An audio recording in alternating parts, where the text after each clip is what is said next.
Sorry, I just got a new computer at work this week, so I'm just doing a little bit of catch. Okay, and we are all set on the YouTube live stream. Thank you for your patience. Okay, then shall we begin? Okay. Well, good evening, everyone, and happy 2022.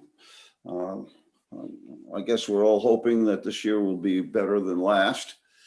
But of course, we're still doing Zoom meetings and live streaming due to COVID still hanging around. I'm Al DeSalvo. I'm chair of the Albany City Planning Board. We have all of our planning board members present, which include Martin Hull, Chris Ellis, Glenisa Guillard, and Roman Kuchera. Our planning department staff member is also with us, Zach Powell, and our corporation counsel is also with us, Margaret Mahoney. This is the first meeting of the new year, and we are doing a combination. This is the first time we're doing that of a planning board workshop, as well as a regular planning board meeting, and in this case also a hearing due to a couple of items that need to be in public hearing mode. Going forward, instead of having separate workshop and planning board meetings, we are combining them so that the planning board members and the public can get a look at what new projects or revised projects are coming up on the agenda. And instead of having meetings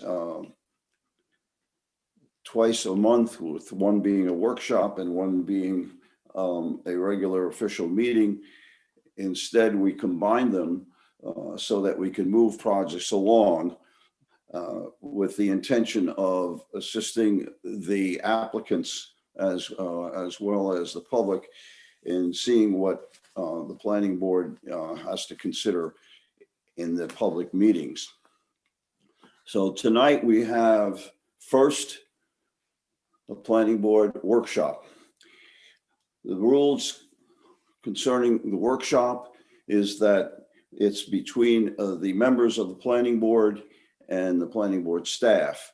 The staff will be presenting projects that the planning board will see either for the first time or perhaps revisions of previous projects. And that discussion is purely between the staff and the board. There is no participation from the public. The public has the opportunity to speak at the planning board meetings. So we will begin with the planning board workshop, and the first project on the workshop, and it is the only project on the workshop agenda, is 16, 18, and 20 Morris Street and 353 Lark Street. This is in an RM, which is the multifamily zoning district, and the request is a major development planning review for the construction of a 4-story building containing 40 dwelling units. This is a project that we have seen before. The prior appearance was in October of last year. Zach, you want to proceed? Great, thanks, Al. And just for everyone on the meeting tonight, as we go forward, the city did adopt a new zoning code on December 20th of last year. So we will be starting to talk about the new code. All of these projects are currently still being reviewed under the previous version of the code. But it is just something to keep in mind, and I will try and highlight that when there are particular references to that going forward, but just something to keep in mind as we're going forward with this meeting. So to give a little bit of context, we were trying to... Let me just, I'm sorry, but I forgot to mention this Zach, if you would. This project is requiring substantial amount of waivers, and the Common Council has also, in the new zoning ordinance, had some substantial say in waivers. What we are doing tonight is looking at this project, considering the waivers, which revolve primarily around parking. And this is a project that is one that we really need to look closely at so we can assist the developer in understanding what we can do to help improve the project in terms of parking. I believe that at one time during the day today, the developer has asked that this project be pulled, but that is not the case. We are considering the project, but we have the discretion to move forward or not move forward on any given project. Great, So, thanks, Al. Zach. So sorry about that. So this project is going forward for one waiver, and that waiver is to not provide any off-street parking spaces when 32 are required. Given that the applicant was, wanting to make sure that they're doing, everything possible to move this review along expeditiously, and given that it is a larger request or waiver than we've seen in the past for other types of parking, we just have set aside this time right now for the workshop just to go through the review standards and just kind of speak with all of you if there's any additional information that you need before making a decision at a future meeting, or if there's any concerns that you have with this as well, just so that the applicant is aware of that in advance of their next appearance before the board. So I'm going to progress through the waiver review standards. For the board and for the members of the public, the applicant has submitted a parking demand and transportation demand management plan after this memo was drafted, but that is reflected in the PowerPoint presentation, but it was not reflected in the memo itself that was posted online. But I'll try and identify that as we go forward. So the first waiver review standard is whether an undesirable change will be produced in the character of the neighborhood or a detriment to nearby properties. So really for this waiver request, this review standard is speaking to the character of the built environment of the neighborhood. And since the applicant isn't proposing any parking, it's not going to create an undesirable change in the character of the physical built environment. And since the parking is not occupying the ground floor, they've been able to provide a design that's more consistent with the existing residential character of the neighborhood. There are, potential environmental impacts with not providing parking on site that could be addressed in other review standards, but really for this one, it's focusing more just on the built environment as opposed to, environmental impacts on the street itself. Are there any questions from the board members on this? Yeah, I'd like to know what the heck is happening in the chat. Me too. I am not looking in the chat right now. I will look at that just for a sec, just to see if there's any derogatory, inflammatory language. The developer has a different rendition of the project than what was communicated a few minutes ago. So I think that before we move forward, because I'll be honest, when Al stated that we're going to move forward, even though the developer has pulled the project, that sort of threw a red flag for me, but I wanted to see where we were going. But I think we should just stop and see what the developer is saying and take a minute and figure that out before we move forward. No, I disagree. This is not a forum for the developer. The developer wanted this project pulled. It is not going to be pulled. He wanted to But have he's saying something different though, Al. I have to respectfully disagree. He's in Let the me chat finish. bugging out right now, and that's not okay.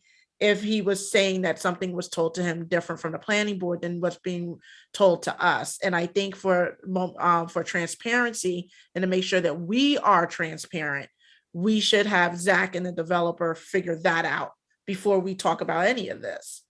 If The project was not pulled, and we have the discretion to review it. We do not pull a project because there's a request to pull it. We can review this project. This project is an important one, and there's a substantial amount of waivers. What the developer wanted was us to ignore the waivers and pass it at our next board meeting. So I am going to rule that we continue.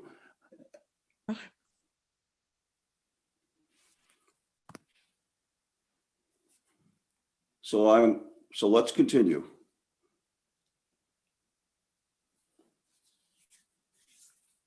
Okay, are there any other questions related to this review standard? Okay, I'm going to proceed with the next one, which will be kind of the primary component of the discussion and conversation. The second review standard is whether the benefit sought can be achieved by some method feasible for the applicant to pursue other than a waiver.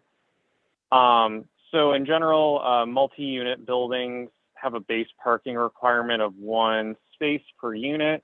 So since the applicant's proposing a 40-unit building, they're required to provide 40 spaces. The project site is within a quarter mile of a transit route with a peak frequency of 15 minutes or better, which is Route 13. So that allows for a 20% reduction, taking that from 40 to 32 spaces. So there has been a reduction as a result of this already. So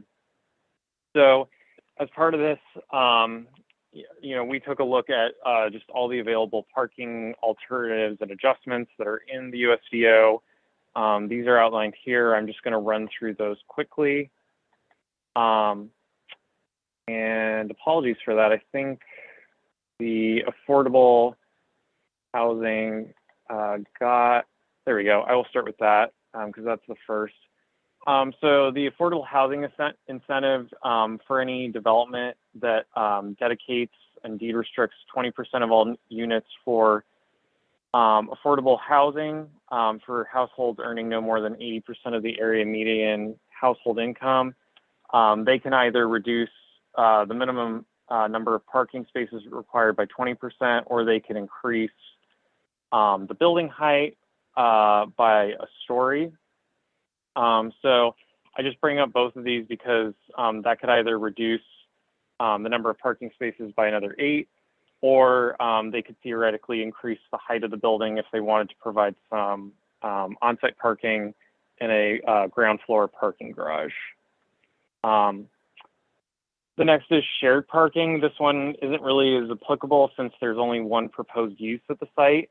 And the shared parking reduction is if there's more than one use for a site or more than one use that's sharing a parking lot. The next is on-street parking.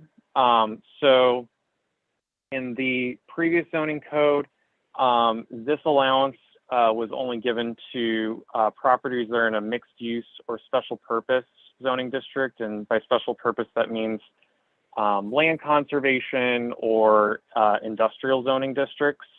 So this allows, if there's enough room in front of the project site to park cars, they are essentially given credits for all the space in front of the property that's not restricted for, a particular sort of use, like if it's metered, or if there's a driveway, then that doesn't count towards the requirement as well. So in the old zoning code, the applicant would not have been able to use this.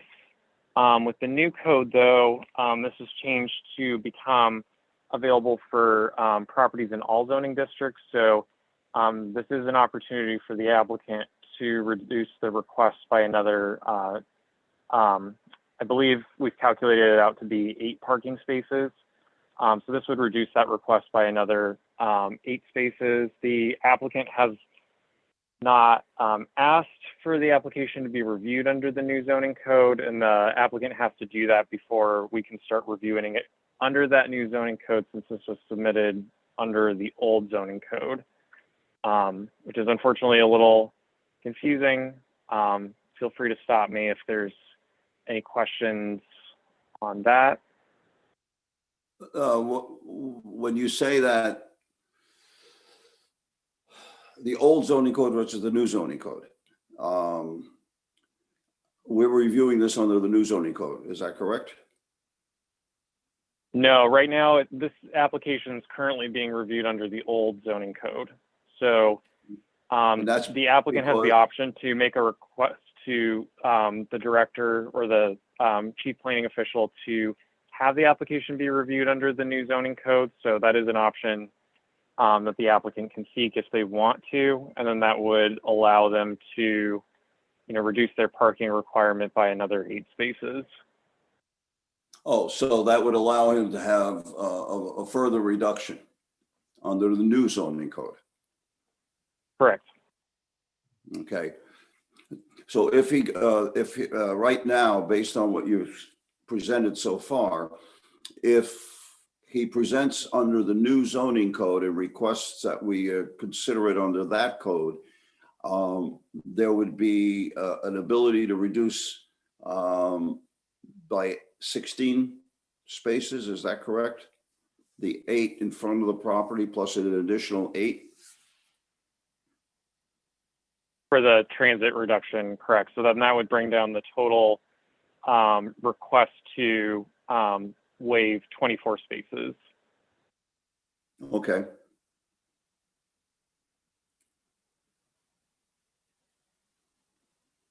And the requirement is for how many spaces right now? So, the base requirement is 1 parking space per unit. The applicant already qualifies for the transit reduction for 20%. So that's why, in this waiver request, it's only for 32 spaces at the moment. So that's where that stands. Under the new zoning, if it was reviewed under the new zoning code, then that would drop it down to 24 spaces. Okay. So we would go from a requirement of 40 to a requirement of 24. Yep. Okay. So there's also some other options. One of them, which the applicant has submitted, is for a parking demand study and TDM plan.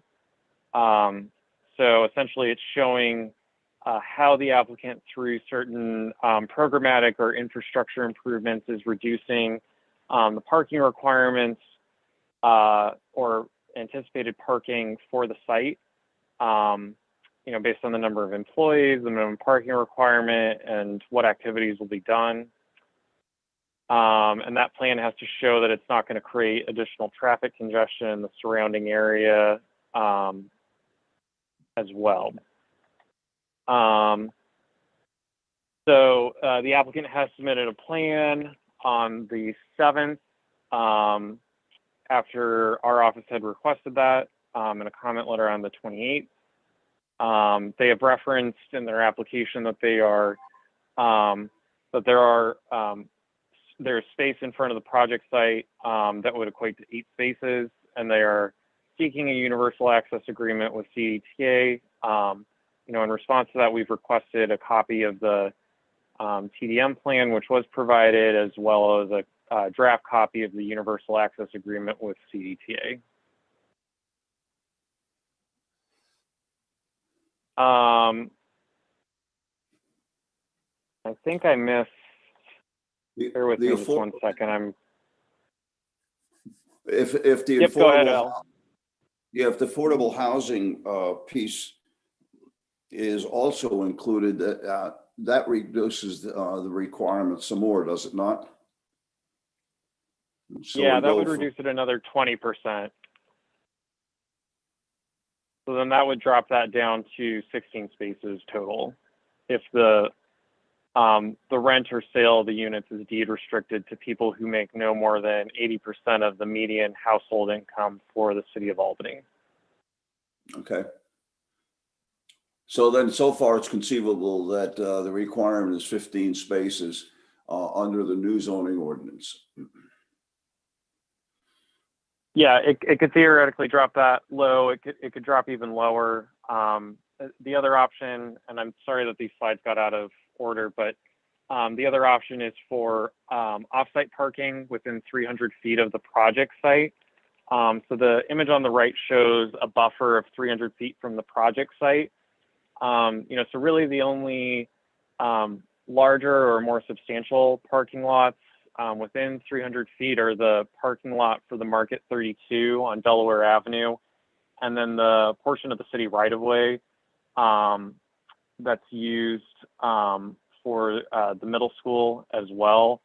So there are fairly limited options in terms of the use for that, but the applicant hasn't stated, whether they've sought out these options as well. And again, for this review standard, it's trying to look at all alternatives considered, with the waiver being the minimum request in order to achieve the benefits sought. I'm gonna go back a little bit in terms of slides. In a comment letter that that Brad, who was the chief planning official, sent on December 28th, the applicant was notified for the affordable housing option. They haven't sought the use of that option. That second paragraph just speaks to the on-street space eligibility for that to be reduced. The applicant hasn't sought that yet, but the zoning code did recently get passed, so this is somewhat of a new update for the applicant. And then, as I just mentioned, with the off-site parking agreement,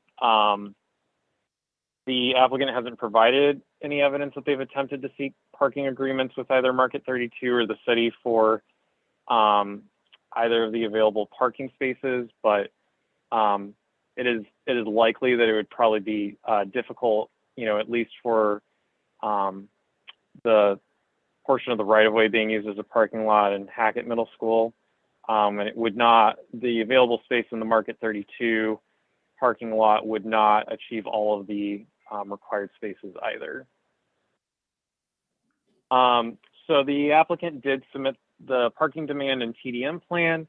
What they're looking to do as part of that plan, or referencing in that plan, is the installation of sidewalks along the frontage of the project site, installing short and long-term bicycle parking facilities, marking preferential locations for carpooling. And I just have put a note in here that while the applicant has proposed this, any on-street parking spaces in front of the project site can't be counted if they're signed or otherwise restricted for the use of the subject property. So it is just something for the applicant to keep in mind as they move forward.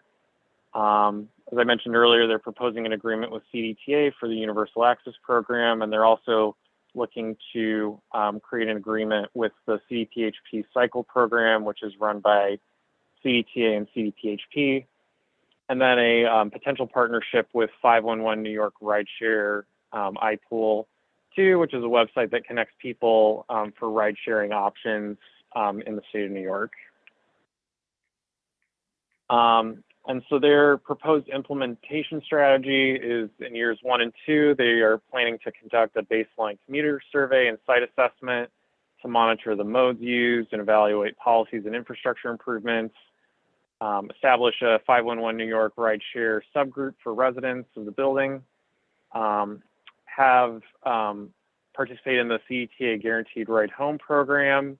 If there's transit options that don't get residents all the way home, then CDTA kind of fills in that gap with vans or smaller vehicles to get people home. They're looking to provide incentives and discounts for rideshare, bus, train, and car rentals. Discourage residents from using the residential permit parking program. The applicant does say that they are trying to prohibit residents from participating in that program, but they can only discourage, given that that program is open to anyone who lives within the catchment area for the permit parking program. They're looking also to develop promotional events and marketing of existing programs, and then development of a commuter options brochure as well. So those are kind of the larger things for the second review standard. Are there any questions on that from board members? No. Okay. So the third waiver request standard is whether it is substantial. It is quantitatively substantial since it's 100% deviation from the current requirement. There was some information provided in the parking impact and TDM plan, but there was not a lot of information in regards to, what the current parking levels are right now and whether, on-street parking would be able to handle any increase in potential parking on street.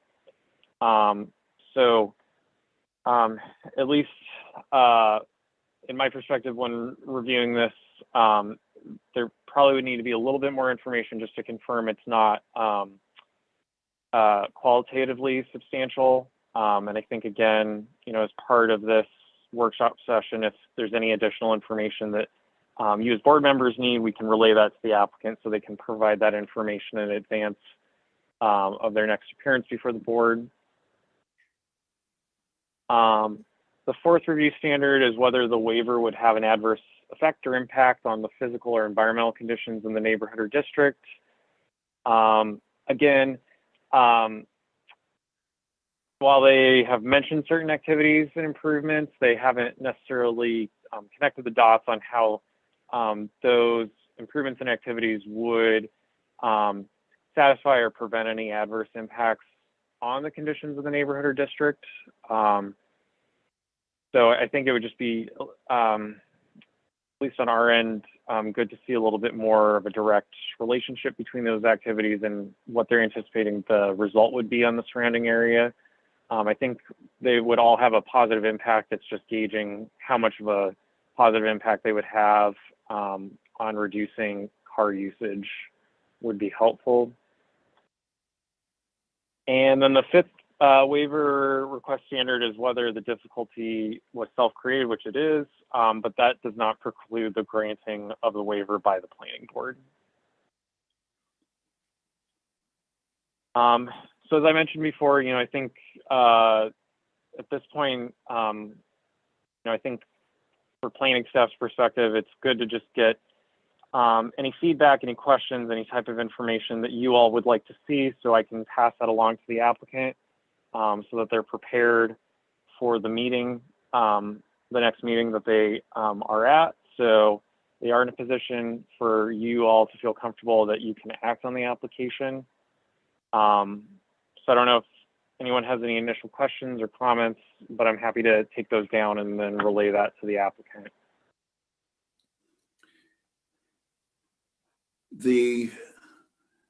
I think the critical thing is that it would be in the applicant's favor to submit the proposal based on the new zoning ordinance, because that would greatly reduce the parking requirements for that property. And what would that require the applicant to do? And would we be able to see that at the next meeting? Yeah, so this is mentioned in Article 1 of the zoning code, but essentially it's just a formalized request. So it's functionally just a letter or an email directed to the chief planning official, which the chief planning official can either grant or deny, but it would essentially just be a simple letter stating that they wanted to have the application be reviewed under the new zoning code. Where is the county planning board's position on this? Because I think this had to be submitted because of its proximity to Delaware Avenue and the school. Yeah, so I just submitted the referral to the county on Monday. So their meeting is on the 20th. So, you know, you as a board would be able to see their recommendation prior to, you know, acting on the application. So we will be able to get their feedback in advance of the next meeting. Our next meeting is scheduled for when, Zach? It's scheduled for February 1st.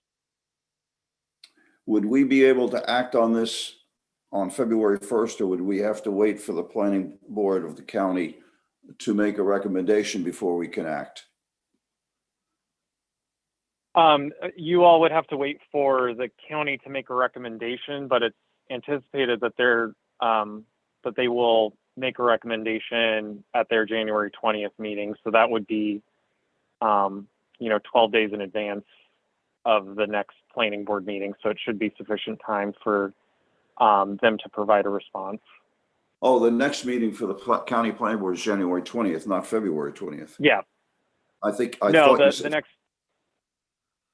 No, I'm sorry. The next city planning board meeting is on February 1st. The next county planning board meeting is on January 20th. Okay. So we may be able to act on this on February 1st if the applicant can show a plan that takes into consideration a lot of the potential waivers that, or not waivers, but potential benefits based on the new zoning ordinance that he can use to reduce parking requirements. Is that correct? Yeah, I mean, that's the goal for tonight, is just to relay that to the applicant of, you know, these are the things that the board is considering. This is how they feel about the waiver request. You know, if there's any additional information you all need, it's me relaying that to the applicant so that they have time to prepare that, so that, you know, either that can be shared with you all and posted to the website prior to the meeting, or it's ready for the February 1st meeting to be presented.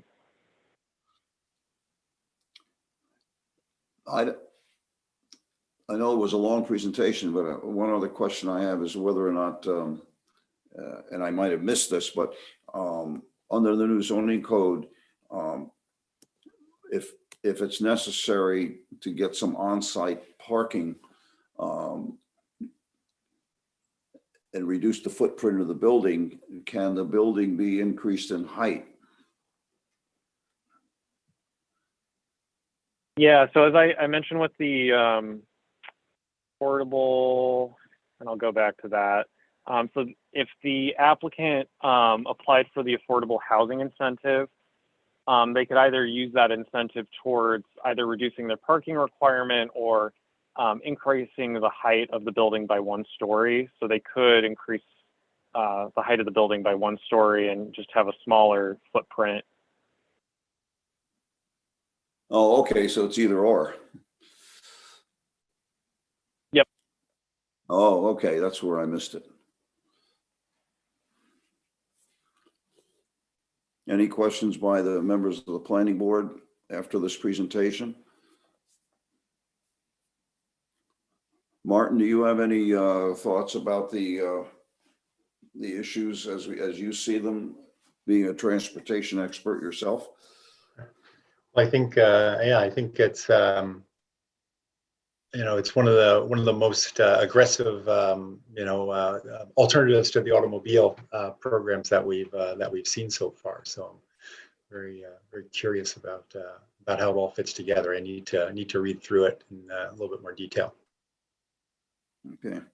The TDM plan, that is. Any other questions, comments? Okay, if not, we will move on to the next item on the agenda. And the next item on the agenda is actually the public hearing I'm sorry, the public meeting.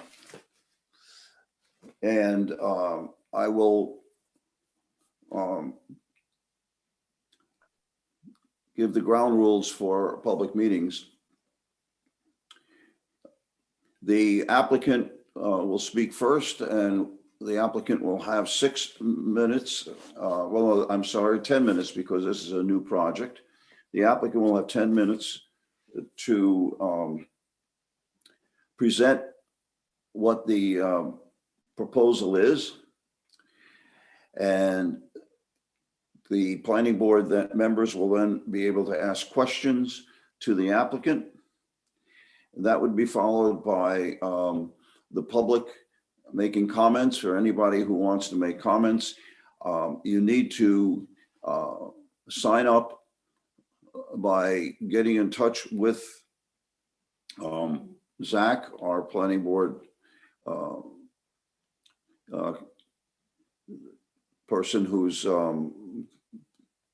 basically running the technology here. But you need to sign up with him in order to speak.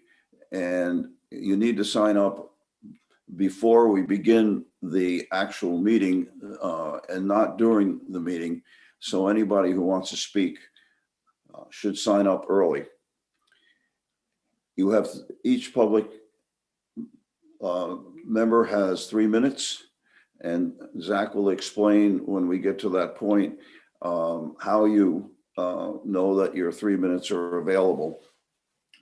I would encourage members of the public to discuss their interest in the project, but if somebody else has already mentioned what you wanted to say, you might just want to indicate that you agree with the previous speaker or you disagree. After the public speaks, then the planning staff will have its recommendations and comments. And then the applicant will then also have an opportunity at the end to make any comments to perhaps straighten out a piece of misinformation or clarify some points that were made. In the case of this particular project, it's 276 Central Avenue, and the applicant is the North Islamic Trust. And the request is demolition review for the front facade of this subject property. And our only action tonight on this is to declare the planning board as a lead agency under the State Environmental Quality Review Act. The applicant has some variances that are required. So this would be primarily a zoning board issue after we declare lead agency. So do we have an applicant available to speak to what they would like to do? Yep, bear with me just 1 second. I'm just going to transfer the applicant over to be a panelist.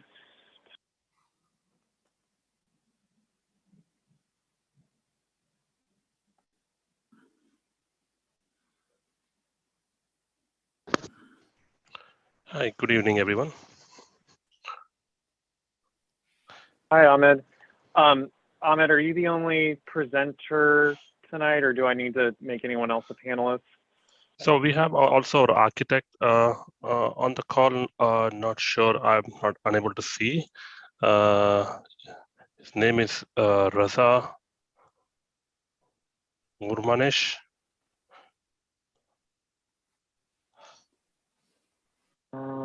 But I can provide a brief. I don't think I'm seeing them on here. If you are here and you're part of the applicant team, he signed in using one of our other sign up names basically.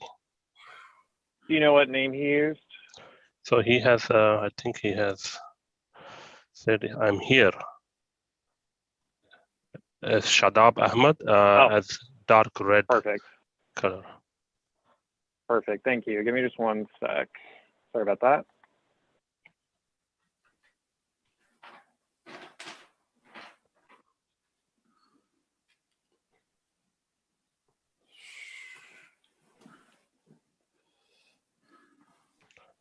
So do you want us to present the slide, or how does it? Sorry, for my. Yeah. So no. So Ahmed, I'll be progressing the slides back and forth, Okay. but you'll present. So you'll have 10 minutes to present, and I'll just start the timer, and I'll just be keeping that on my end, and I'll let you and the board know when 10 minutes has elapsed if they need to extend the presentation at all. The board can vote to do that, but just whenever you need me to go back or forward, just let me know, and I will be operating the slides.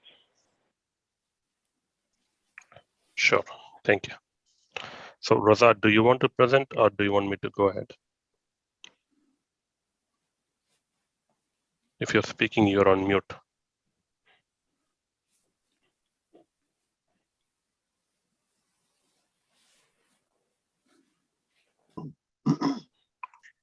Well, I'll give a brief description and then you can go through the slide, Ahmed, if it's possible. Sure. Good afternoon, everyone. I'm the architect for this project. Basically, it's located at 276 Central Avenue in Albany, New York. The site is approximately 161 foot by 33 foot. Previously, the whole building was covering the whole entire site. So from one end to the other, 100%. Two buildings, adjacent buildings, are basically butted into it. What happened that in the back, which is what, maybe 100 some foot of the building, that got completely reconstructed due to problem with structural and a lot of other issues that we were facing. So it was demolished and reconstructed from ground zero, and it meets all the New York State and building codes and local codes.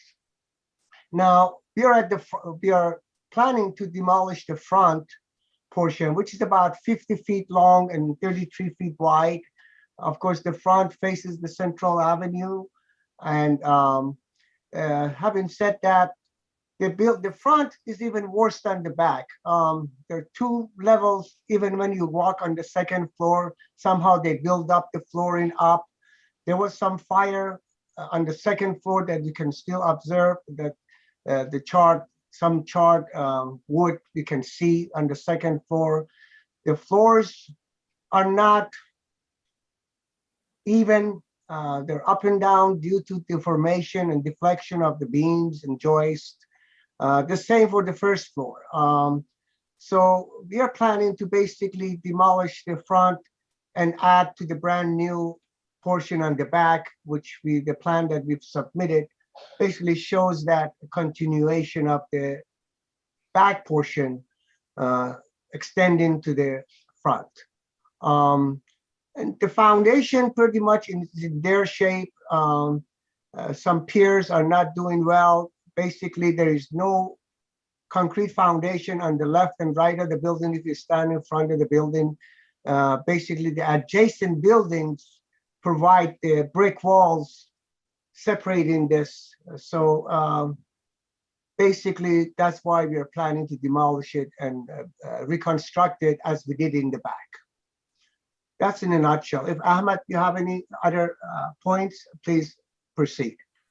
I can go over the slides, and basically this is what you see in the yellow arrow is what we are requesting for demolition for reconstruction of 276 Central Avenue, and continue with what we started in phase 1. We would want to finish the phase 2 of this reconstruction project to make this building safe and secure.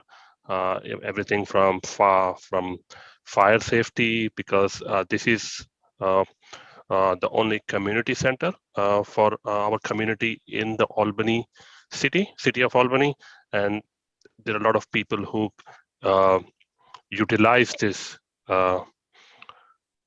building for many community services that we provide.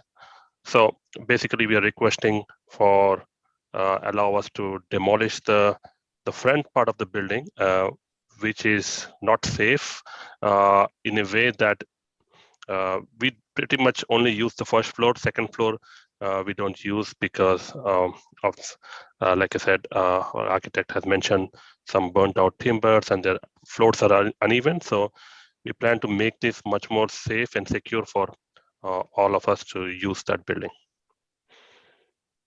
So if you go on to the next slide, yes. So these are some of the facts of the building. Basically, it's an 82-year-old building. This was bought in early 2000s. It was a warehouse, and we have reconstructed the back side of the building and made it up to the code. And we are basically continuing on the front part, which is what we are trying to say. And with the plans we have submitted, we are planning to have 38% of that demolished material either donated, recycled, or salvaged. Earlier this afternoon, I had a call with the Historical Society of Albany, and they have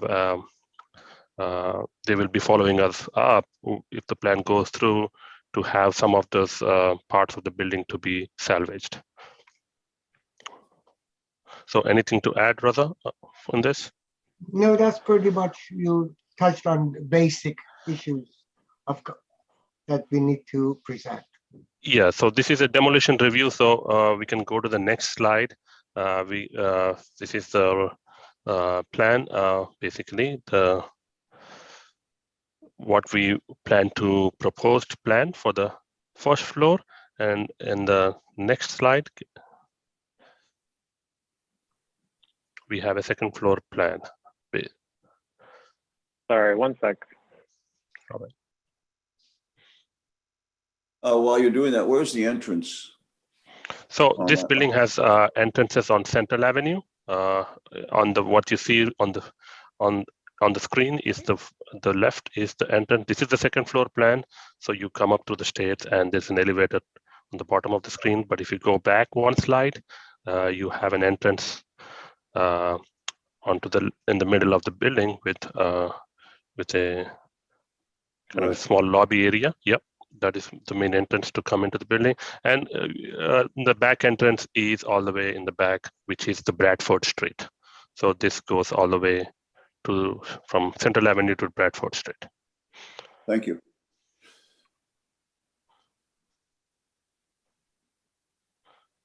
So we want to make this building up to the modern codes and standards and have a safe environment for the community. So if you go on to the next slide, so this is the front elevation. It's going to be what we see in the left. It's going to be turned. We want to reconstruct and have it into this, something which looks like this, which is in character of the buildings within that block for religious purposes. So if you go on to the next slide, so these are some of the mention. Maybe I can have Raza comment on this. Yeah, basically, as you see on the upper left, you see the basement. Mainly is the beams are timber. You see a couple of posts just put in for be exactly there to prevent further deflection of the posts, the beams and joists. And then to the right, the same. Basically, you see some deteriorations. On the bottom right, you see the foundation decay in the basement. The one on the left, on the lower portion, is basically deteriorated, suspended. Basically, there used to be a suspended ceiling with plaster and lath. in order to cover it, they just put a suspended ceiling to hide it. So basically, it's in their shape, structurally as well as visually. It's not in good shape. That's why we are proposing to demolish and reconstruct new.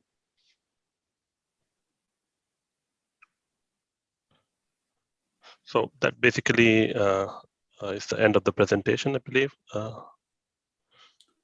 So it's a small application to just have this demolished. As I mentioned, we have other 3 applications for area variances. Thank you. You're welcome. Planning board Thanks. members, do you have any questions? Okay. I do have one to Zach. Does the facade require any review by historic resources? Is this in a historic district? I know Central Avenue, there was efforts to extend the historic district, but I don't know if it's gone up this far.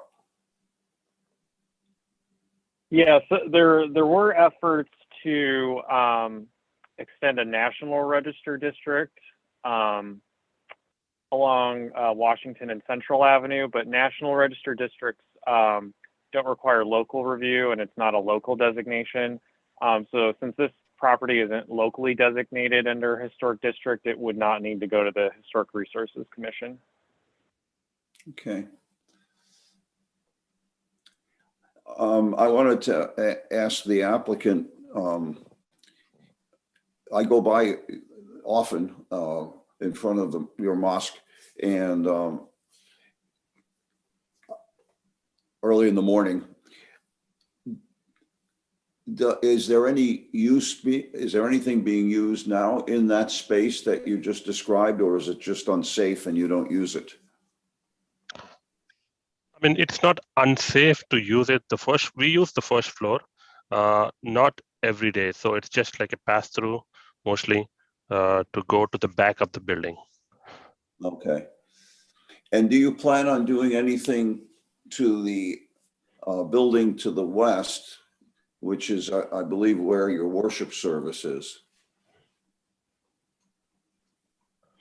No. Which is the 280 Central Avenue. Are you referring to 280 Central Avenue? Right.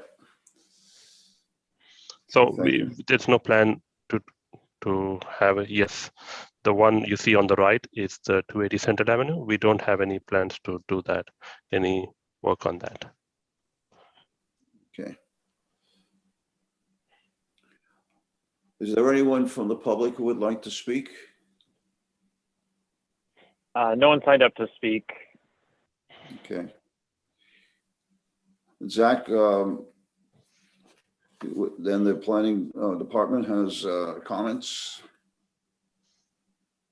Yeah, this is a pretty simple one. I haven't done slides for the demolition review standards, although you know, there's an expansive list and the planning board only needs to consider one. You know, as the applicant had stated, they're going before the Board of Zoning Appeals for 3 area variances. Those are related to the building and streetscape design standards, related to you know, the location of doors and windows, not being consistent with the original design, the roof line, and just the removal of original building materials in general. So tonight is kind of the first step in just declaring lead agency. So the recommended action for the planning board is to declare lead agency. The Board of Zoning Appeals will be meeting tomorrow evening, where they can consent or contest to that. But essentially, I think, you know, this should be a relatively quick process. And as Al had mentioned, you know, the majority of this review will be done by the Board of Zoning Appeals, since there are more applications before them than the planning board. But again, in these situations, since the planning board has more experience with seeker, they're usually identified as the lead agency for these types of situations. Okay, any questions, any else from the board?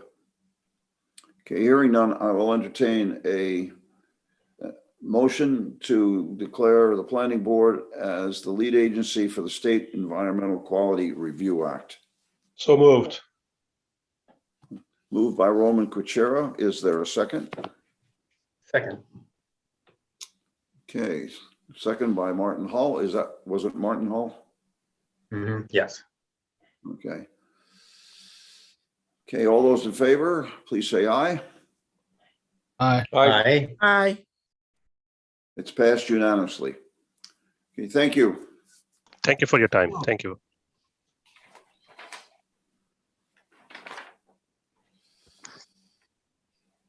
The next item on the agenda is the application for 177 through 187 Quail Street and 233 to 237 Western Avenue and the rear of 694 State. The applicant is Patrick Rafferty, under the Lofts of Pine Hills, represented by Dan Hirschberg. And this is a proposal for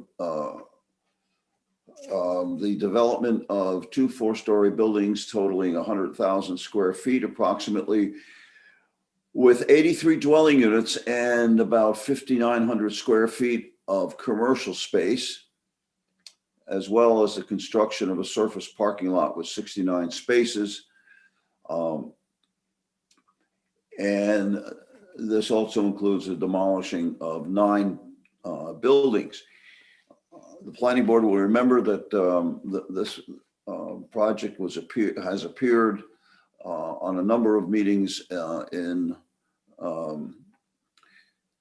2019, and then the project was stalled for quite a while, and it's now resurfaced as a substantially different project in the same location.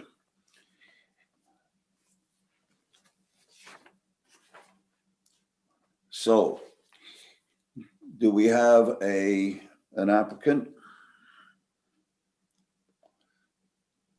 Dan Hirschberg, to represent the applicant, is here, Mr. Chairman. Dan, do you Okay. need anyone else to be elevated to a panelist?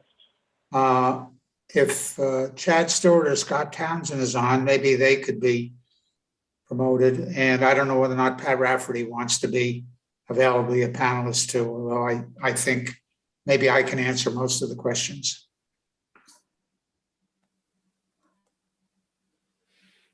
But I just elevated Scott.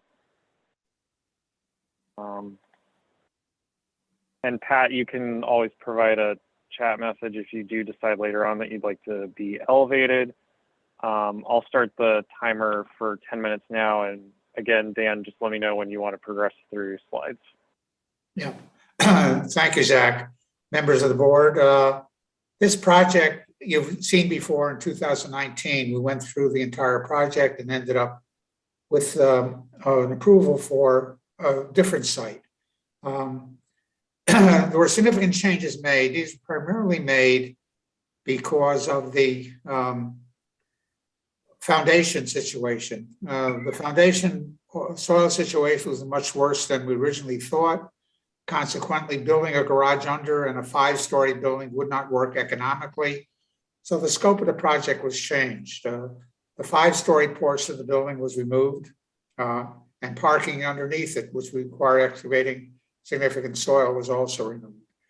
And we ended up with 83 dwelling units and 69 on-site parking spots. So, and we do have to demolish the same buildings we proposed to demolish before, that we made application for, and those total about 37,500 square feet. Next slide, Zach. This shows the zoning situation. The photo shows the big star is really in a parking area behind 237 Western Avenue and by 694 State Street. Next slide. This is the site plan, and The cover statistics are less intense with building space than before, but we do take up space with the parking. We have added street furniture. We primarily used some benches, some bike racks, and some planters. Regarding the parking requirements, by taking credits for our proximity to transit and for our mixed use capability, because the first stories of both these buildings, we have 237 Western Avenue and Quail Street building, we call them building 1 and 2, building 1 being 237 Western Avenue and 2 being the Quail Street project. Both those projects will have mixed units in them. They'll both have commercial portions of the first floor. Consequently, we take a credit also for shared use. And the end product is counting both our on-site parking spots and the parking spots available to us on street parking. We do meet the parking requirements. Next. This is the landscape plan. We have added, since the last plan was put on, we have added significant landscaping adjoining the rear of the site. This was raised previously on our other project. We show a row of trees down the west side of the property and at the rear of the property backing up onto State Street lands. Both those areas have more landscapes than we had shown previously on the plan. And we have added some landscaping at the front portion. There's a row of landscaping at the rear of the buildings on Western Avenue. They join us on Western Avenue. Right in there. You got your pencils on one of them. That we think we meet the requirements of the code with regard to landscaping where required. Next. The SWIP plan, this changed. We originally proposed a green roof on the building. When we went through value engineering the project, the green roof couldn't be afforded, so we proposed to go to blue roofs. So all the roofs will be blue roofs, which means essentially water is retained on them after storm and discharged slowly. They handle primarily the parking lot. We put in the subsurface gallery. Those are the parallel black lines in the middle of the parking area. That's a subsurface storage pipe, which makes up a large diameter HDPE pipe surrounded by stone. And to clean the stormwater before we discharge it into the combined sewer, we added a hydrodynamic separator, which is a method of taking silt and any other things out of the stormwater before we discharge it to the sewer. By the way, a major combined sewer runs through the site and actually goes through under a dwelling which adjoins the project. Next. The demolition plan, all the buildings with X's have to come down to qualify, to make the space for the building. Those are all under control of Mr. Rafferty. And we've had previously filed demolition permits and actually got a demolition review approval previously on those. Next. This is an area view from Western Avenue. If you're over the top of Western Avenue, east of the project, and you're looking west on Western Avenue and sort of a little bit northwest, you can pick up the Albany Housing Authority towers on the right-hand corner of the site. The buildings on Quail Street are shown. The elevation view can be seen there. The elevation view of the other building doesn't stand out as much as that does, primarily because it's in line with everything else. And the goal was made to make it appear a portion of the streetscape. Next. And this is an area view from State Street, also east of the project. You're looking over State Street and you can see the Quail Street facade better. And you can see the building at the back. The Western Avenue building is in the back portion. And again, even though it's a large building, by breaking it up into what appear to be smaller buildings and a facade, we think it does a good job of matching the neighborhood. Next. And this is when you're on, if you're west of the project on State Street, you'd be looking really at the backs of the buildings.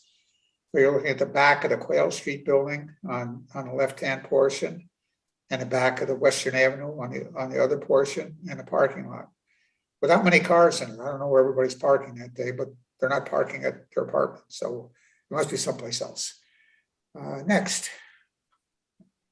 And this is a street view from the west to see the Western Avenue facade.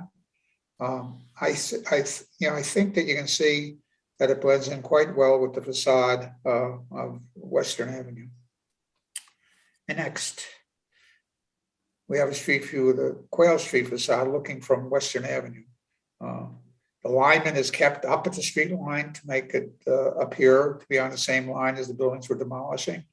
We do have a ramp for handicap access, but that's kept tight to the building so that we don't have to extend out into the right of way.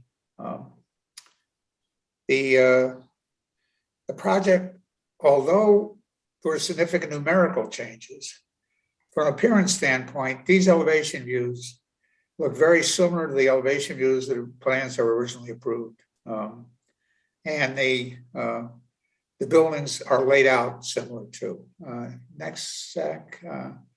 What we have next are the floor plans. Now I'll point out that the applicant has identified 4 units for affordable housing to meet its 5%.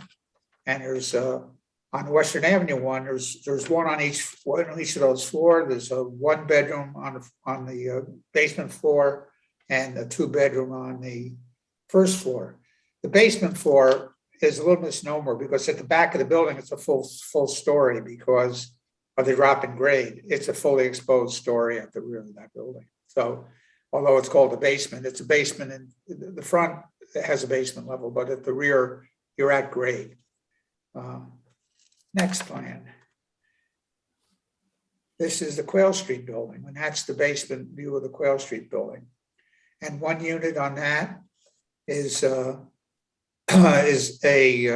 1 bedroom, which is affordable, which is immediately behind the commercial area. And if you go to the next sheet, I can tell you that there's a 3 bedroom unit all the way at the rear of that floor, which will be designated for affordable housing. So the applicant, to his credit, didn't pick out, more small. He has enough studio units. He could have done a studio unit. He didn't. He kept it with the 1 bedroom and 2 bedroom and 3 bedroom components, which is good.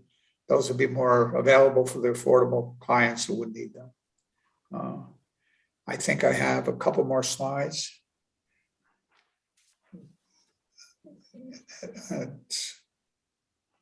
I don't know, did I have another slide at the end of this, Zach, or not? I think this is the first floor plan where we saw the basement floor plan previously for the Quayle Street building. Yep. Okay. The basement area is used for a couple of things, primarily for amenities and storage space. So again, we are providing amenities on site. We have a small dog park outside. We've got some sitting areas, and we definitely do have areas on the floors for to count as passive recreation space. So again, we meet that definition as required. 10% of the lot area is defined as available for recreation or passive recreation. And this is a nice one where it shows it. You want to go to that one? Do you want to go through it, or do you want me to take it? Okay. I can go through that really quickly. So just for the board members and for people attending the meeting, I just had created this as part of the staff memo. This just kind of gives the highlights for the changes from the 2019 plan. It's going from one building to 2. The height is decreased by a story. The dwelling units have decreased from 101 to 83. The number of parking spaces on site has decreased to 69. and the commercial spaces increased slightly by about 250 square feet. 260. 260, yeah. And I'd like to point out that most of the environmental things that we identified previously on review were water use, sewage generation, traffic. All those have less impact on the current project than they did on our previously approved project. So from an environmental standpoint, I think we met the demands. And as I said, we actually increased some of the landscaping from our original plan to what's shown on this plan.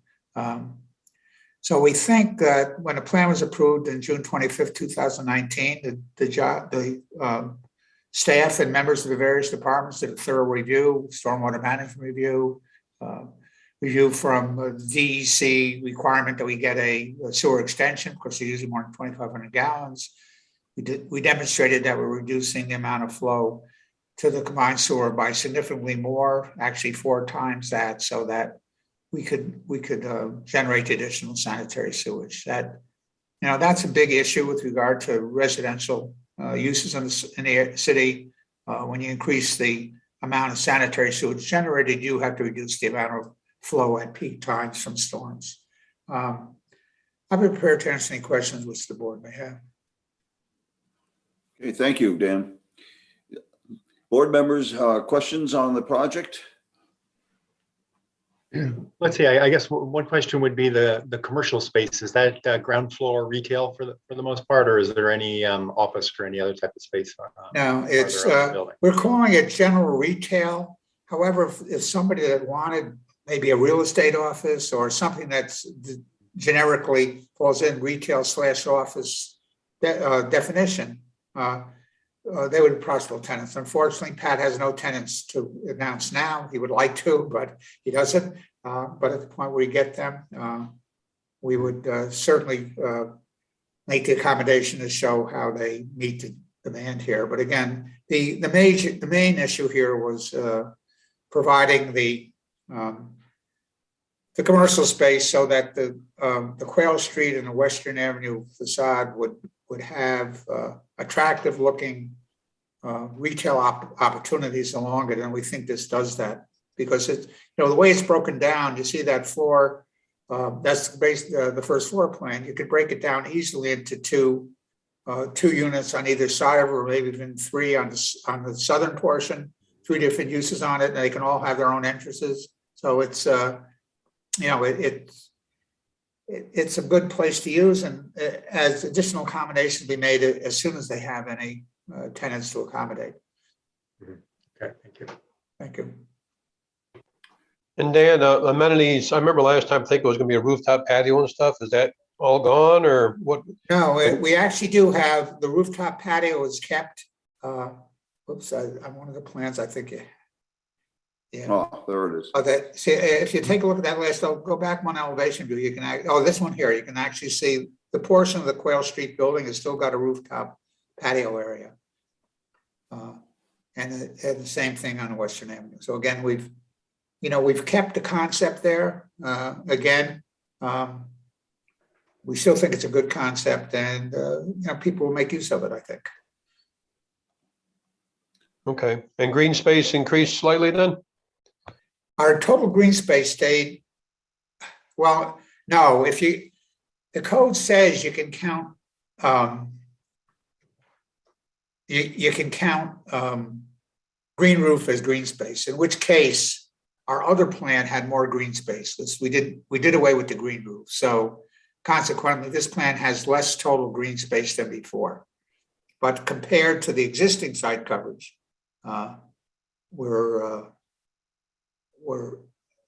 we have less impervious area. No, I can't read my own writing. Yeah, we kept above 20% of pervious area.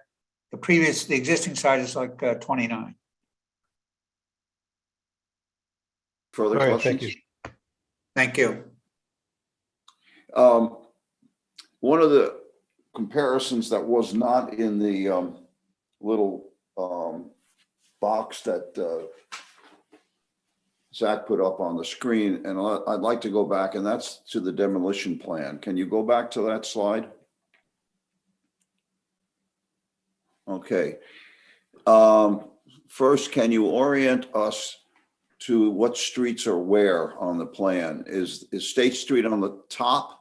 Yes. And Western Avenue on the bottom and Quail on to the right?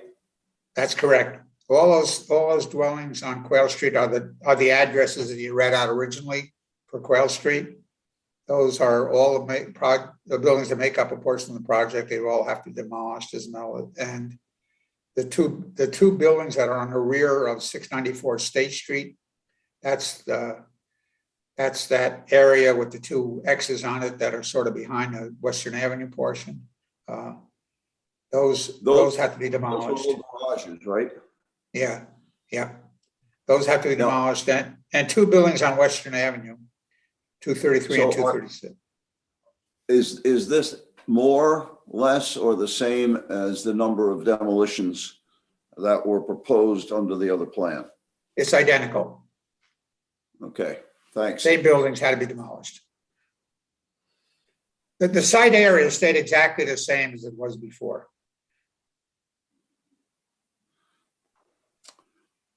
Further questions? Okay, is there anyone signed up to speak on this from the public, Zach? Yep, we have one speaker. Give me 1 sec. I'm just going to transition to the timer so that they can see that, and then I will elevate that person to be a panelist. So bear with me just 1 sec. I would mention while you're doing that to the public that this is a concept review, so that we will be seeing this project again at the next meeting. And we're taking no action tonight.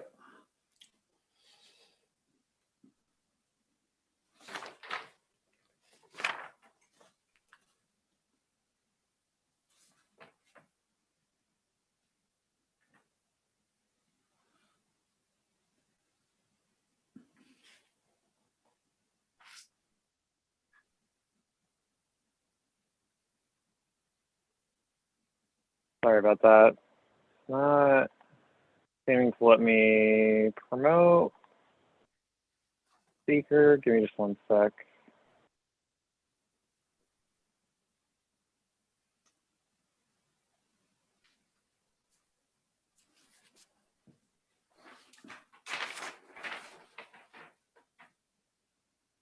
Okay, Miss Brown, you should be a panelist, so you should be able to unmute yourself. And if you want to turn on your video, you can do that as well.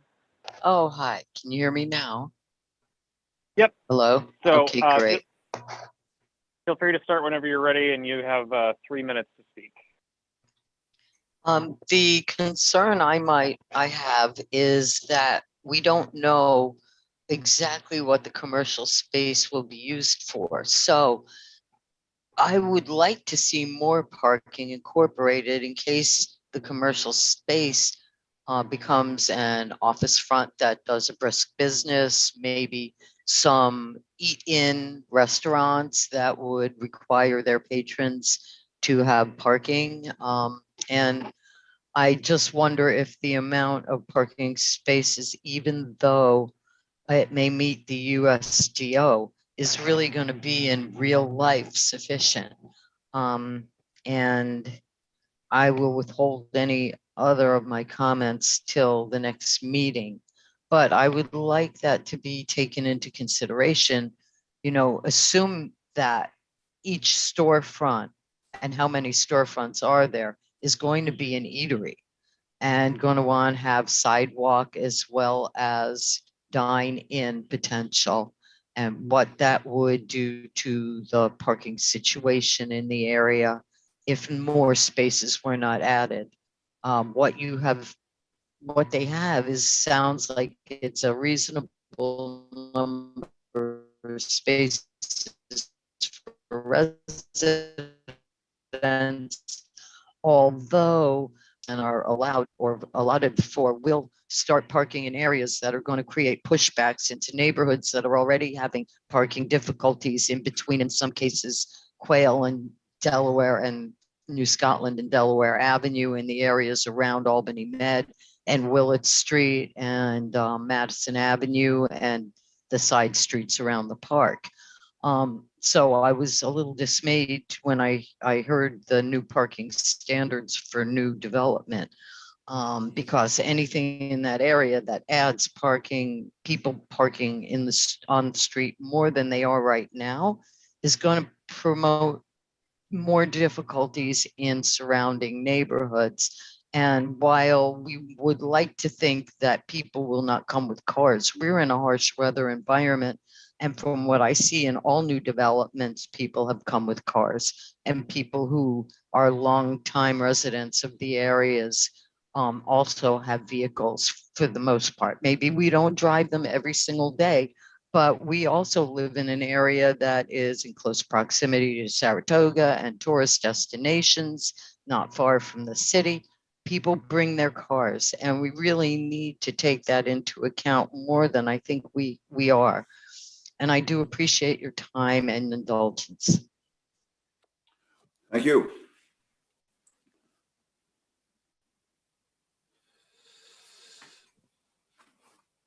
Any other? Okay. No other speakers. Any comments by the planning staff? Or as I said, this is a concept review. You were presented with the staff memo, so I imagine we could move on unless there's other comments. I'll keep Okay. it relatively brief. This has been, reviewed in a similar form before. On my part, I am going to work on a seeker technical memo just to show the differences between what was approved under the previous determination and this. I think as it's shown, it's decreasing primarily, so there's not going to be a large impact. And I think with similar projects that have had previous iterations, with those technical memos, that won't necessitate another seeker review because the impact is less overall. So I'll be presenting that at a future meeting. This application is still being reviewed by city departments, so we'll be receiving more comments from them. But again, since this has been reviewed before, I think a lot of the comments will be relatively minor, since a lot of the issues were related to geotechnical aspects that were more impacted by the previous iteration of the project. Okay, thank you. Thank you. We'll move on to the next project. And the next project is 201 Raft Street and 106 and 700 Smith Boulevard. This is a proposal, and this again is a concept review for major development plan for the construction of an approximately 20,000 square foot structure used for heavy commercial service and as a material receiving facility. This is in a heavy industrial area. This is a project by the Albany Port Authority. And again, this is a concept review. And do we have a speaker to present? The speakers are here. I'm just trying to elevate them. For some reason, I'm having a little bit of difficulty with elevating them to be panelists, so bear with me just one sec.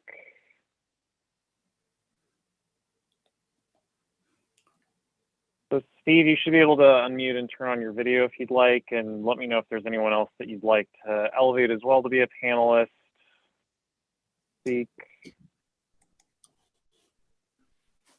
Yes, good evening. Adam Frosino. Okay. Rich Hendrick. Pat Jordan. I don't know if Josh Scuban is on. I don't think Meg is on. Since this is a project review, I just asked the applicants to make it fairly quick because we do have another project to deal with, and it may take a little bit longer.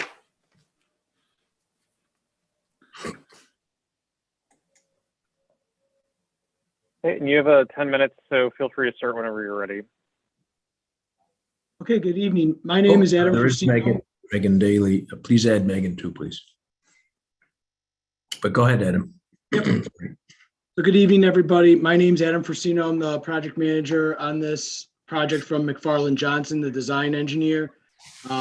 This development consists of a Marmon Welcon tower manufacturing plant at the Port of Albany. It'll be the first offshore wind manufacturing plant in the United States. So it's a very exciting project for the region. And with me today, I have Steve Boisvert, who was already just speaking, Megan Daly from the port, Rich Hendrick from the port, Pat Jordan, as well as Josh Scuban from the port. So I'll try to keep this brief. It is a large project and the city portion of it is a component of the project. And I'll explain that further as we kind of move along here. Next slide, please.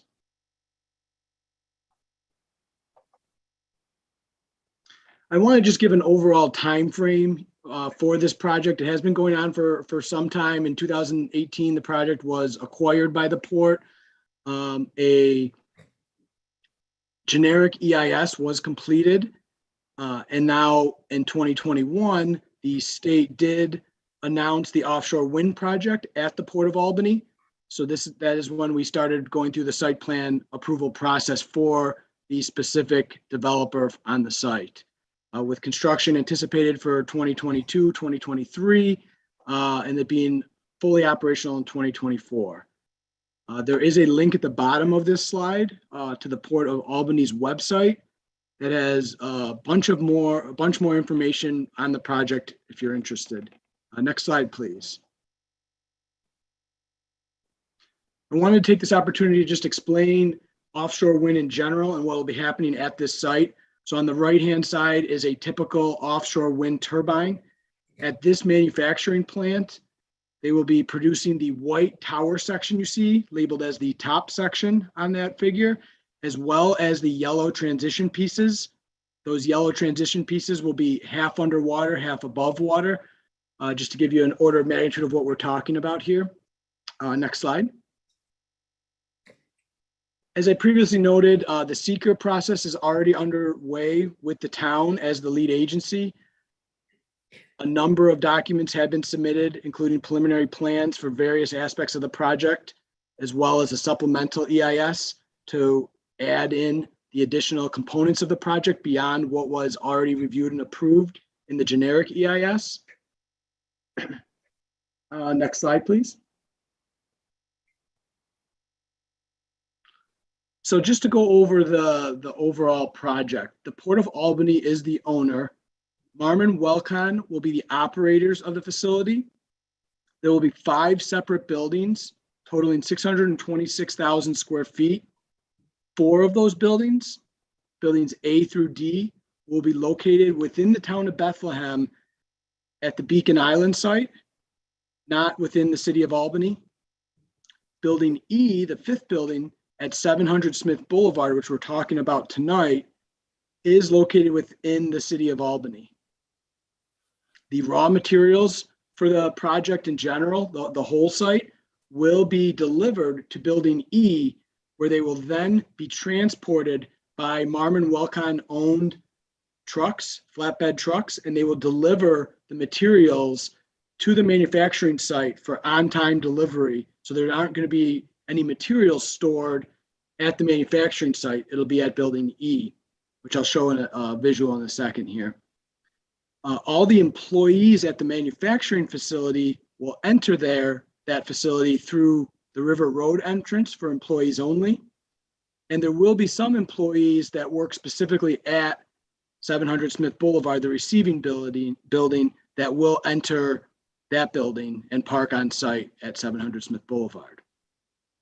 The total investment for the project is roughly $350 million, and it's anticipated to create 55 permanent new jobs for the area. Next slide, please. No, I need to, sorry to interrupt. That's 550 new jobs. Oh, sorry, misspoke there. Well, there was a typo. Not sure what happened there, but go ahead. Sorry. So the next slide here shows an overall aerial of the site. Off to the right is 700 Smith Boulevard, which we'll be talking about in a little more detail tonight, that is within the city of Albany. Normanskill Street is the road that connects the 2 sites. to the southern portion of this project, which is the Beacon Island site within the town of Bethlehem. Next slide, please. This is just a zoomed in version of the site plan at the southern end. Again, not within the city of Albany, but just wanted to give you an overview. Buildings A. Excuse me, Adam, if you could just go back one slide so that the planning board could get a feel. There's a blue mark in the yellow roadway, which they can then see is the proper, the town line, city line, please. Thank you, Rich. Yeah. Right, almost in the middle. Yeah, right there. So everything to the south of that dot is town of Bethlehem, to the north is city of Albany.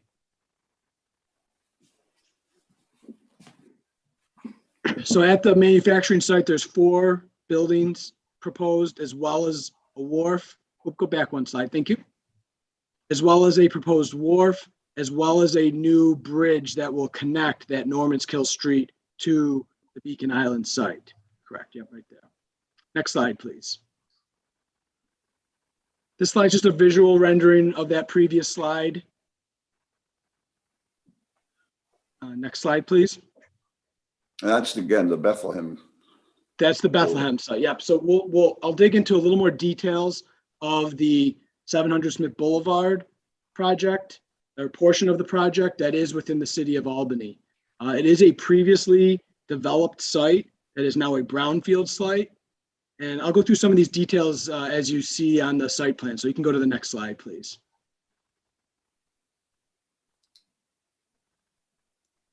So this is an aerial of the current conditions out there. The aerial is a little outdated. You'll see the green area shown.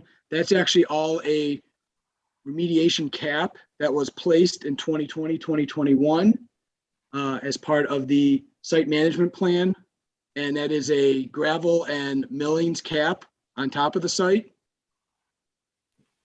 There are 2 existing buildings that have been demolished along Raft Street on the southern side of the project.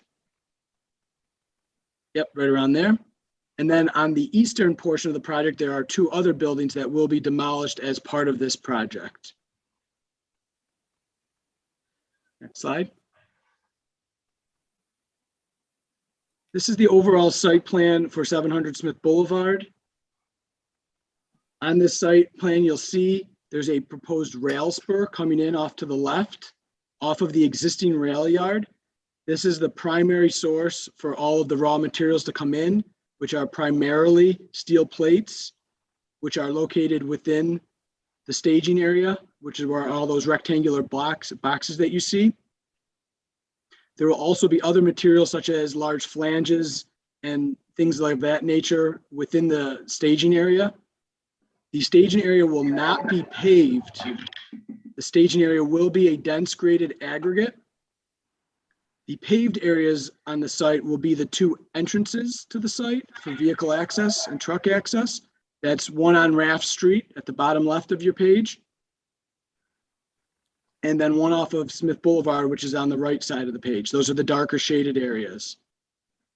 The proposed parking lot off of Raft Street will also be paved. It's a 29 space parking lot.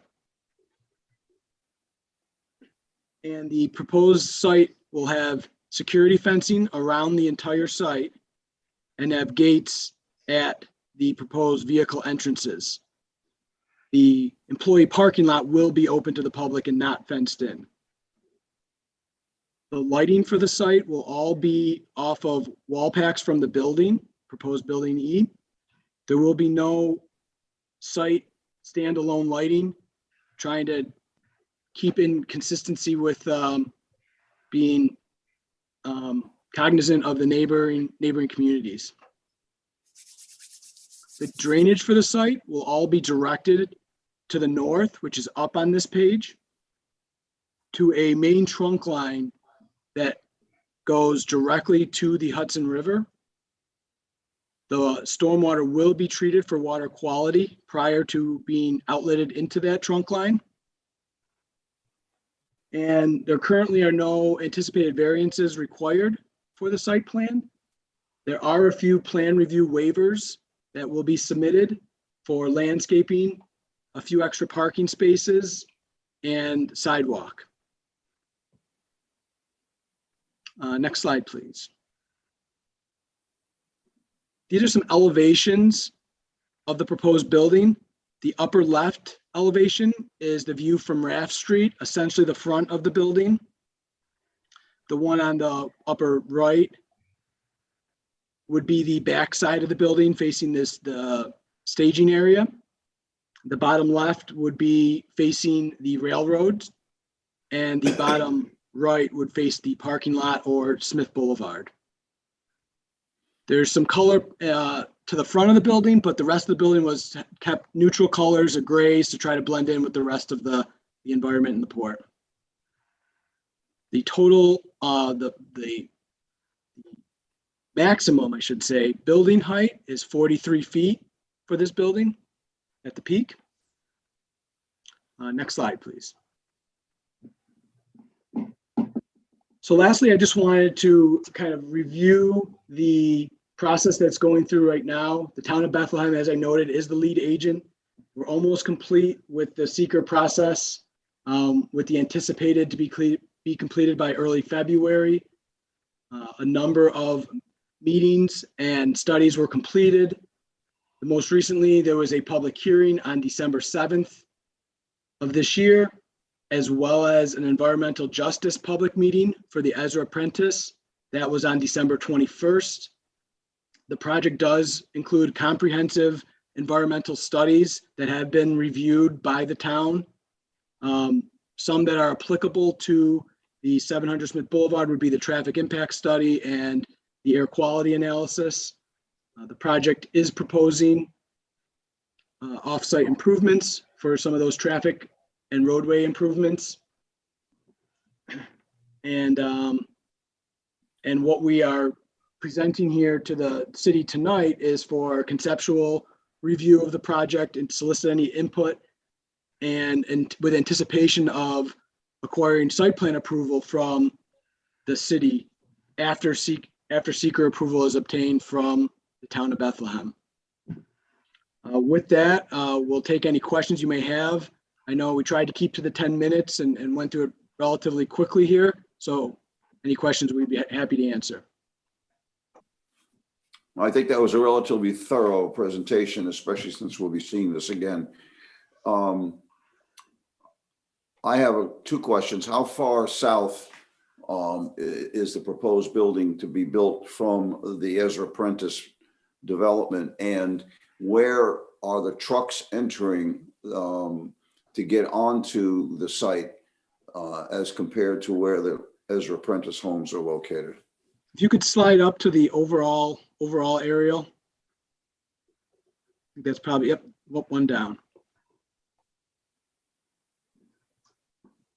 No, that was good, that last one. I don't have a pointer, so it's kind of hard for me to. The 700 Smith Boulevard is approximately 0.6 miles from Ezra Apprentice.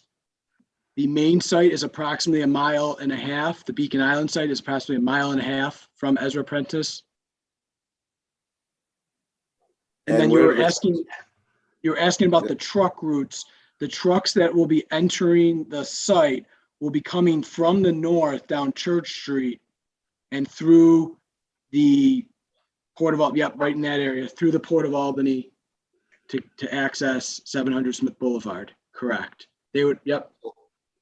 So that would be about 0.6 of a mile or a mile from Ezra Apprentice? As the crow flies, it's about 0.6 of a mile from the 700 site to Ezra Apprentice. So yes, I guess, because they will be, the trucks will be going into the site. Okay, So this is Megan Daly, if you don't mind me adding, but all the trucks will come in from the north entrance and not from the southern entrance, and will not be allowed to do southern access or exit. That was a commitment made during the seeker process, understanding the truck vehicle on South Pearl Street as an issue. Thank you. Thank you. Other questions from the board?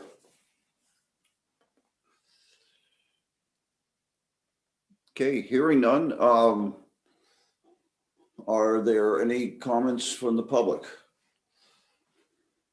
No one signed up to speak. Okay. Zach, any comments from the planning staff? Again, just pretty quick comments. Director Glass has met with the applicants to go over some of the items identified during the initial review of the project, which the applicant mentioned related to waivers. Some of those are related to more common site improvements in non-industrial settings, which were mentioned, like sidewalks and the amount of parking requirements as well. So the applicant will be submitting additional, waiver requests for some of those items as we move forward. This has been initially presented to city departments, I believe, a year or so ago. But again, it will be re-referred to city departments just to confirm that it's meeting all city standards. And I think we're anticipating hearing from the town planning board relatively soon for a seeker declaration. I think it's probably in the next month or so. So that'll be relatively soon. But again, as with seeker, that needs to happen before any action by the city planning board can take place. Okay, thank you. All right, so we'll be seeing this again. Thank you very much for the presentation. Thank you very much for your time. Have a good night. Thank you. Now move into a public hearing agenda. And there's one item on the public hearing agenda. And that is 16 Judson Street. The applicant is Dilip Rathore. And this is in a mixed-use neighborhood edge zoning district. And the request is for conditional use permit. And the proposal is the occupation of a 950 square feet of ground floor of the property as a restaurant with an existing specialty retail area. This is the first time we've seen this, and this is a project that, or a business that has been operating already, but there have been some complications in terms of it being classified now as a restaurant because of the food service, but that will be explained, I believe, by Zach later on. So do we have an applicant to present? Yep, Dilip is here. I'm just trying to elevate him to a panelist, so just bear with me for 1 second. I think that worked. Dilip, you're showing up twice. Feel free to turn on your camera and unmute, and if I need to change the login, which I might need to. That did not work.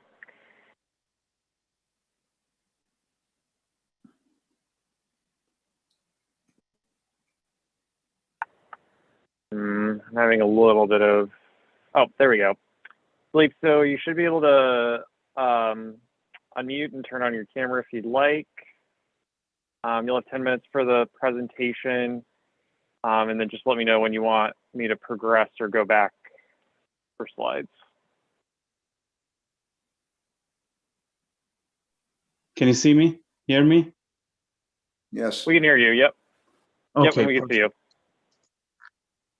All right. So guys, my name is...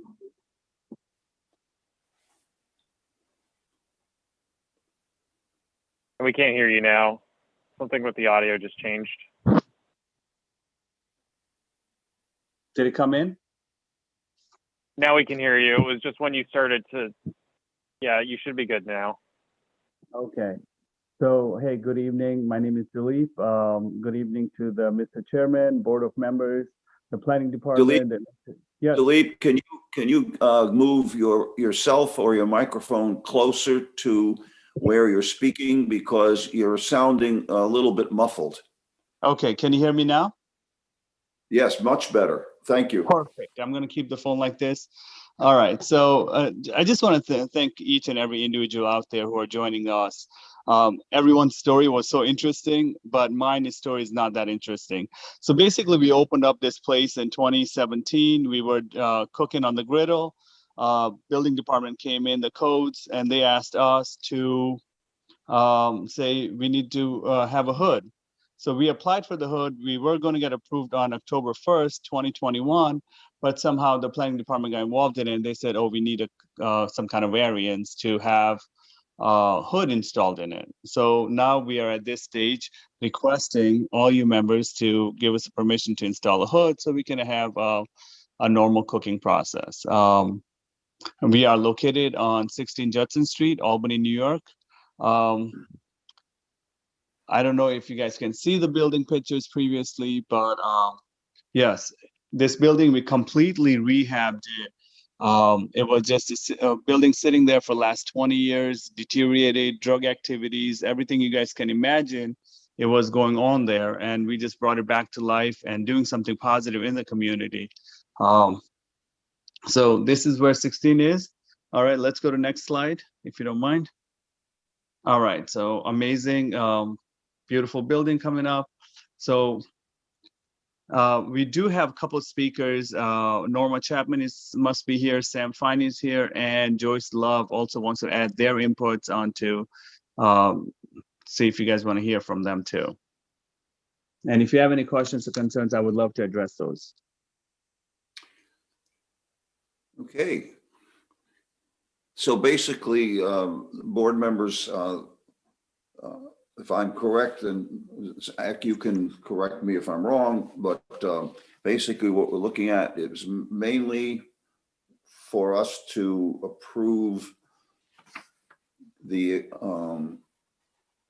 project hood, fan hood. Yes, sir. So basically, is that right, Zach? Yeah, so, initially when this site was approved, it was approved to be used for a specialty retail as like a healthy grocery store, with that being the specialty. And as the applicant has just mentioned, the requirement from the building department for the hood, a lot of times with building permits, they get referred to us if there's any questions related to the zoning. Based on the amount of space dedicated to, the restaurant use, it was our determination that it was two principal uses, both a restaurant and a specialty retail. So that's why, since our restaurant is a conditional use, it's appearing before the board tonight for action and at this public hearing. So I think that answered your question, Al, but let me know if there's anything else I can answer on that front. Okay, so this is a conditional use, so obviously this is the first time we've seen it. We're probably going to be having to see this again. Correct? hopefully not. I'm asking Zach, the planning board member. Yeah, so I'll go through the review standards, and just for some clarification for the people attending and the applicant, this application was accepted while I was out of the office. So when I came back to the office, there were two somewhat minor things, but I do want to leave it in the position of the board whether they want to act and have conditions on the approval, or if they would prefer to defer. So I'll just go through the review standards relatively quickly. Martin, I know you have some time constraints. So the applicant had also provided this information as part of the slide. The hours of operation that they were proposing were 5:30 to 11 p.m.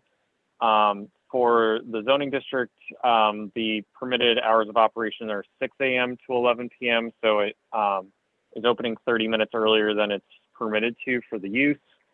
And then in the application, there wasn't a reference to a health department permit, which has been provided as part of this presentation. That's just one of the use specific standards for restaurants as well. So just wanting to make sure that that's recognized and acknowledged as part of the application. So as I just mentioned, for the first comment, just the compliance with the USDO and city code. The applicant's in the process of getting a building permit for the grill hood. The proposed hours of operations don't align with the district. So that would either require a use variance or just a modification of the application to comply with those hours of operation. And then the applicant has mentioned in their presentation now that they have a permit through the County Department of Health for food service. Whether the project would result in a random pattern of development, this site has been operating functionally the same to what is being proposed right now. So this is not creating a random pattern of development, and it's occupying a ground floor commercial space that pre-existed the operation of the business. Whether it would create a negative fiscal or environmental impact on adjacent properties. When we received the building permit in the application, we noted that the vent directs towards the adjacent property that the applicant owns. So that creates, somewhat of a negative environmental impact for the adjacent property, but the applicant owns that right now. This likely wouldn't create a negative impact on the surrounding neighborhood, though. The fourth is the consistency with the district and the proposed use with the use-specific standards. The project is located in a mixed-use neighborhood edge zoning district. The purpose of the district is to provide for moderate density of housing options and limited mixed-use retail. So this is occupying an existing commercial space, and it's not proposing an expansion. So it is, meeting the definition for limited mixed-use development within the district. And again, the only applicable restaurant use specific standard is the health department permit for food service, which has been identified by the applicant in their presentation tonight. The fifth review standard is whether it would create harmful cumulative effects or impacts for similar conditional uses. The closest conditional use for a restaurant is the Coco Halal Grill at 484 Clinton Avenue, which is a little over a block away. That's the only other conditional use in the immediate proximity, so it's not going to result in harmful cumulative effects or impacts with similar and nearby uses. Whether the project would create excessive burden on public improvements, facilities, services, or utilities. Again, through the approval and installation of the grill hood, it's going to have the appropriate improvements to not create an excessive burden. And then the seventh is whether the proposed project would provide a necessary and desirable service. West Hill already has a limited number of food options north of Clinton Avenue. There is a convenience store nearby with similar operating characteristics and product selection, but the proposed use as a restaurant would help support the continued operations of the business, which includes that specialty retail business as well, which is providing healthy food as an option for prepared and takeaway or just kind of general groceries as well. Okay, So I'm sorry. So I had mentioned in the staff memo for defer, I think the applicant has addressed the health department permit as part of their application. I would leave it to the board whether they would just want to make it a condition of approval for the hours of operation so that those align with the mixed-use neighborhood edge zoning district. But I'm happy to answer any other questions that the board has. So do the board have any questions to Zach before we hear from the public? Okay, hearing none. Are there members of the public who would like to speak? We had one person sign up to speak, so I'm just going to transfer over to the timer. Zach, we should have 3 people speak. It was Sam, Norma, and Joyce Love. Yeah, so unfortunately, I only got an email from one person to sign up to speak tonight. And so for public speakers, they have to sign up at least 24 hours in advance to speak. Okay, so who do you have? So Sam Fine signed up to speak, so I just elevated him to be speaker. And Sam, you should be able to unmute yourself now. Great. Can you hear me? Yep. Yes. Feel free to start whenever you're ready. Okay, thanks. I'll start now. I'm just here to speak in favor of Fresh West Hill Market's application to get a hood. I've been frequenting this grocery store for a while now. It's definitely a positive influence on the neighborhood. It's very clean, very nice, has fresh food. The deli food is great. And I think having a hood will just be another positive for the neighborhood. As it was noted, there are a lack of restaurants in that area. So I think it'll just allow the store to provide, better quality food to the neighborhood. I think it's important, very important that we do what we can to support small businesses. We talk a lot right now, especially due to COVID and how much our small businesses are struggling. We talk a lot about how we need to support them. And I think, this is an example of how we can do it. I think there's really no reason to allow, any sort of barriers to for a small business to be able to be successful while also providing something positive for the neighborhood.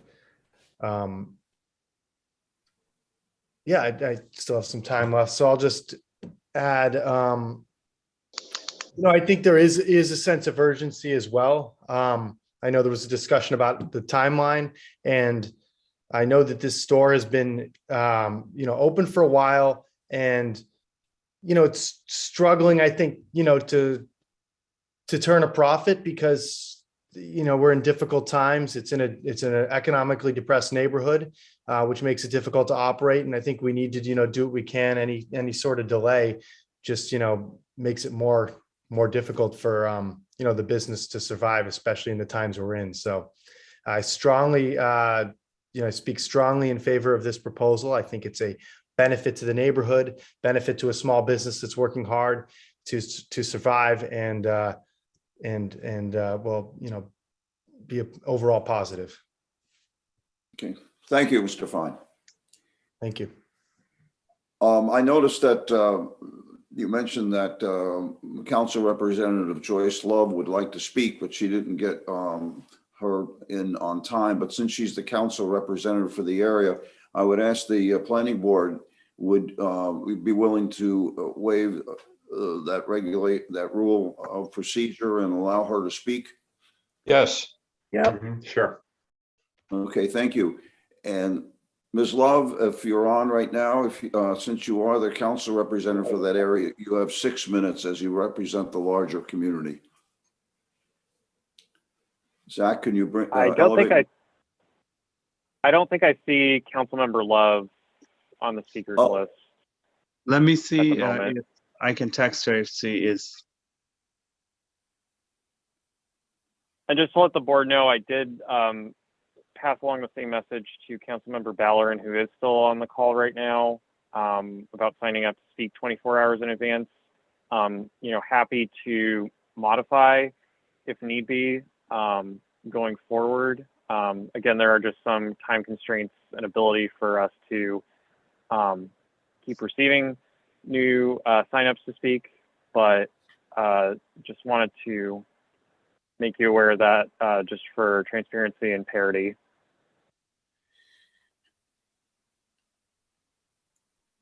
So Zach, are you saying that Councilman Bellerin wants to speak or just that he's on?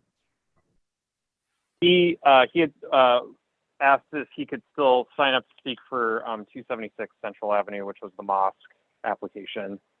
Hey, Zach, can I make a comment real quick? I'll leave that to the board. Who just spoke? The applicant, Dilip. Well, I mean, since Ms. Love isn't there and there's no other comments from the public, the final comment would be from the applicant if there's anything you want to clear up, or but you have just a couple of minutes to do it.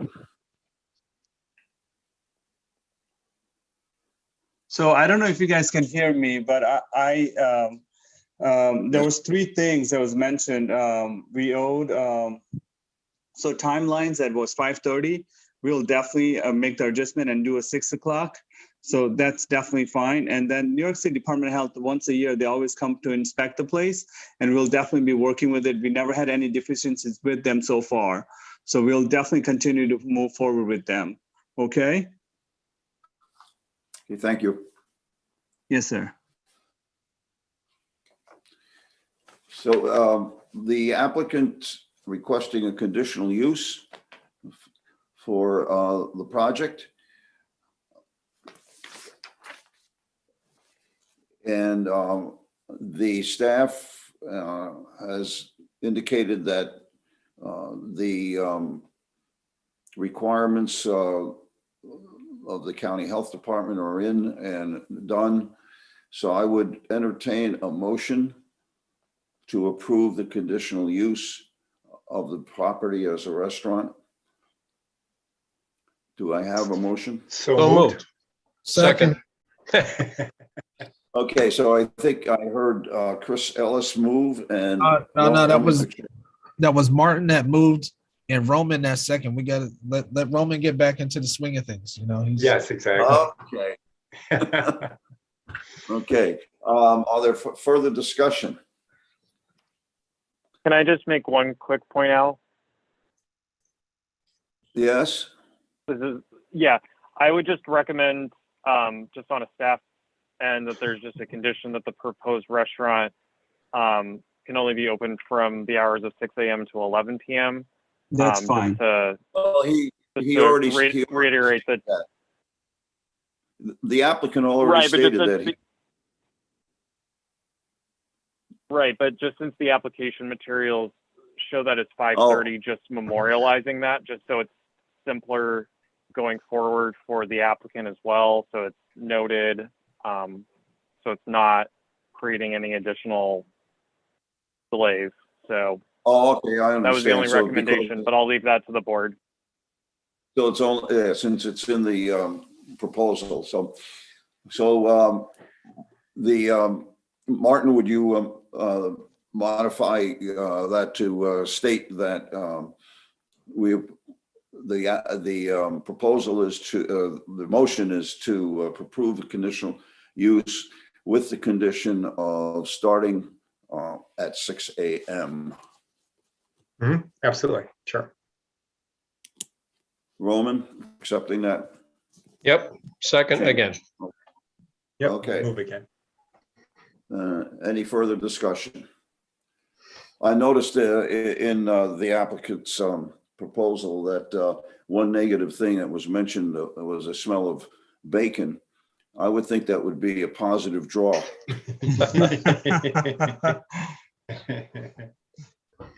Okay. Any other discussion? Okay, all those in favor, please say aye. Aye. Aye. Aye. Aye. Aye. Thank you. It's unanimous. Thank you very much. Thank you guys so much. I'll be over for breakfast. Please, anytime. Okay. Have a good evening, everyone. Zach, any other business to be before the board tonight? Nothing huge. Martha and I are going to be working on a potential just kind of recusal policy or notification for conflicts of interest. I think what we're anticipating that would be is just reaching out to all of you to get a list of, who your employers are and if you have any relations with any community organizations, just so we can identify potential conflicts of interest before applications appear before the board. More just to make that a constant reminder, on our end as we're preparing stuff. And that won't catch everything, but I think that's the only thing I have right now, and that's still in development. So we'll be talking about that at a future meeting. Okay, then I'll entertain a motion to adjourn. So moved. Second. Okay. All those in favor, please say aye. Aye. Aye. Aye, aye, aye. Thank you. Thank you very much, everybody, and we'll be in touch and see you on February 1st. All right, take care, All everybody. right, good night. Good night. Bye. Good to see Thank you, everybody again. everyone.